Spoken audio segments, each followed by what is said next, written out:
السلام علیکم ورحمۃ اللہ وبرکاتہ۔ حقیقت اسلامک ٹی وی میں آپ سب کو خوش آمدید۔ تو پیارے بہن بھائیوں، آج پھر آپ کی یہ بہن آپ کے حضور حاضر خدمت ہے۔ میری دعا ہے کہ اللہ تبارک و تعالیٰ مجھے حق بات کہنے اور ہم سب کو اس پہ استقامت کے ساتھ عمل پیرا ہونے کی سعادت نصیب فرمائے۔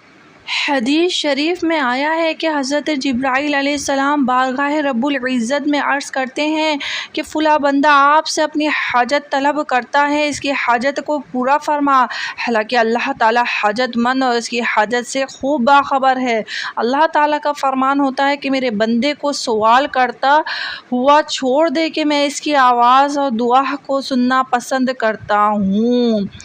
حضرت یحییٰ بن سعد رحمۃ اللہ علیہ نے اللہ تعالیٰ کو خواب میں دیکھا، عرض کی الہی میں اکثر دعا کرتا ہوں اور قبول نہیں فرماتا۔ حکم ہوا اے یحییٰ میں تیری آواز کو دوست رکھتا ہوں، اس واسطے دعا میں تاخیر کرتا ہوں۔ ایسی اچھی ویڈیو دیکھنے کے لیے میرے چینل کو سبسکرائب کر دیں، ویڈیو کو لائک اور شیئر۔ السلام علیکم۔